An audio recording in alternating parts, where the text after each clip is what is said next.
اللہ تعالیٰ سے مانگا کرو اور باتیں کیا کرو. باتیں کرنے کے معنی یہ کہ جو تمہارے دل میں آ رہا ہے بے تکلفی سے اللہ تعالیٰ سے کہا کرو, بے تکلفی سے. یا اللہ میاں آپ میرا یہ کام کر دیجئے. کیوں اتنے تکلف کے پردے حائل کر رکھے ہیں تم نے اپنے اللہ تبارک و تعالیٰ کے ساتھ؟ ہر بات جو دل میں آ رہی ہے وہ کہہ دو. میں نے اپنے والد ماجد رحمۃ اللہ علیہ سے سنا, اللہ تعالیٰ ان کے درجات بلند فرمائے, کہ ایک بزرگ تھے, وہ بہت دعا مانگا کرتے تھے, یا اللہ میاں مجھے بہت سارا پیسہ دے دیجئے, بہت سارا دے دیجئے, تھوڑا نہیں بہت سارا دیجئے. تو وہ صاحب کشف بھی تھے, تو کہیں کشف ہوا کہ کیا تمہیں اتنا جو کچھ دے رکھا ہے اس کے اوپر تم اس اور مانگ رہے ہو اتنا سارا؟ جہاں اللہ میاں میں مانگ رہا ہوں اور مانگ رہا ہوں. کیوں مانگ رہے ہو اتنا سارا؟ کہ جی یہ شیطان مجھے ہر وقت تنگ کرتا رہتا ہے, تو میں اس لیے مانگ رہا ہوں کہ آپ مجھے ایک مرتبہ بہت سارا دے دیجئے. اب آئندہ اگر یہ مجھے آ کے پریشان کرے گا, یہ رکھا ہے دیکھ, یہ رکھا ہوا ہے, تو اللہ میں نے دے رکھا ہے, تو اس لیے مانگ رہا ہوں کہ شیطان اگر آ کے مجھے پریشان کرے گا اور کہے گا تو کھائے گا کہاں سے, تیری اولاد کیا کرے گی, تو بچے کیا کریں گے, اس فکر میں مجھے مبتلا کرے گا. جتنی دیر میں اس کے اس فکر میں مبتلا ہوں گا, جتنی دیر 1000 مرتبہ ذکر کروں گا آپ کا. تو اس واسطے میں اس لیے مانگ رہا ہوں کہ مجھے جب اگر ایک مرتبہ آپ نے دے دیا, تو جب کبھی آ کے وہ کہے گا کہ کہاں سے کھائے گا, وہ یہ رکھا ہے دیکھ لمبیاں کا دیا ہوا, اس سے کھاؤں گا, میرے بچے اس سے کھائیں گے. تو فرمایا کہ اس طرح اللہ تبارک و تعالی سے بے تکلفی سے مانگا کرو, اور جتنا بے تکلفی سے مانگو گے, بدتمیزی سے نہیں بھائی, ہاں بدتمیزی سے نہیں, بے تکلفی سے, کہ اللہ تبارک و تعالیٰ میرے خالق ہیں, میرے مالک ہیں, میرے رازق ہیں, میرے مولا ہیں, میرے سب کچھ ہیں, کیوں نہ مانگوں ان سے؟ جو میری حاجات ہیں میں ان سے کیوں نہ مانگوں؟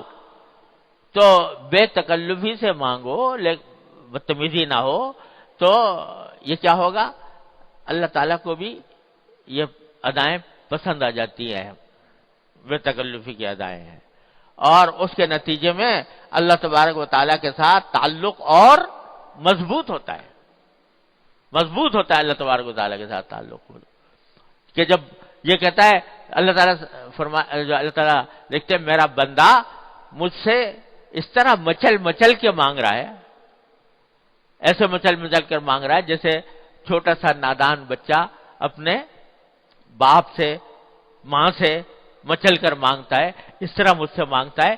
تو پھر اللہ تبارک و تعالیٰ تو ماں باپ سے کہیں زیادہ شفیق, کہیں زیادہ مہربان, لہذا وہ اس کی اس اداؤں کو بھی پسند فرماتے ہیں, اور اس اداؤں کے اوپر بھی مزید نوازش ہوتی ہے.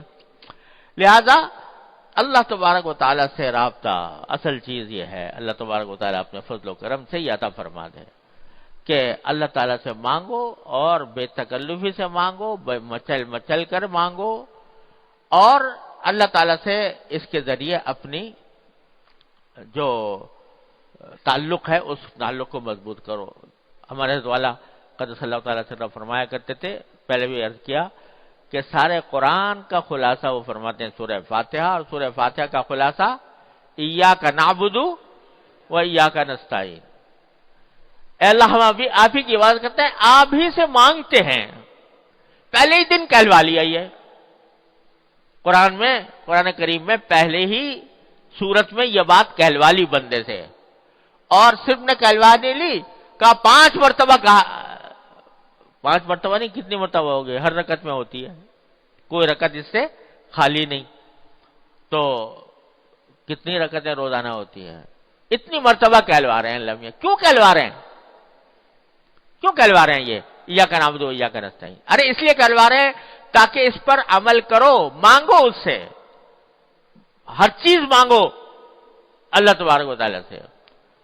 ہمارے حضرت والا اللہ تعالیٰ کے درجات میں فرمایا کرتے تھے کہ دیکھو سارا قرآن بھرا ہوا ان اللہ علی کل شیء قدیر, ان اللہ علی کل شیء قدیر, ان اللہ علی کل شیء قدیر. اللہ تعالیٰ ہر چیز پر قادر ہے. یہ جملہ بار بار دہرایا گیا ہے قرآن کریم میں. کیوں؟ محض اللہ تعالیٰ اپنی تعریف بیان کرنے کے لیے، اللہ تعالیٰ کو کسی کی تعریف کی حاجت نہیں۔ یہ اسے بیان کیا گیا ہے تاکہ تم اس کی قدرت کا واسطہ دے کر مانگو اس سے، اے اللہ آپ ہر چیز پر قادر ہیں، اے اللہ آپ رحیم ہیں، آپ کریم ہیں، آپ رحمان ہیں، آپ ہمارے پیدا کرنے والے ہیں، آپ ہمارے رازق ہیں، آپ ہمارے خالق ہیں، تو اللہ اور ہر چیز پر قادر ہے، تو میں آپ سے مانگ رہا ہوں، مجھے دیجیے۔ تو اس طرح اللہ تبارک و تعالیٰ سے جب بندہ مانگتا ہے تو اللہ تبارک و تعالیٰ ایسے بندے کو محروم نہیں فرماتے۔ تو جب بھی ایسی صورتحال پیدا ہو، یہ میں اس لیے عرض کر رہا ہوں کہ یہ تو ایک بات ہو گئی، حضرت والا نے فرمایا کہ دیکھو اب یہ کتاب آنے والی ہے تو میں نے لمحہ سے یہ عرض معروض کر لی، تو پتہ نہیں ہماری زندگی میں کتنے واقعات ایسے پیش آ رہے ہوتے ہیں کہ اس میں ہر لمحے پر اللہ تعالیٰ کی توفیق کی ضرورت ہوتی ہے، اس کی پناہ کی ضرورت ہوتی ہے۔ تو ایسے موقع پر اپنا رخ اللہ تعالیٰ کی طرف کر کے اس سے مانگنے کی عادت ڈالو۔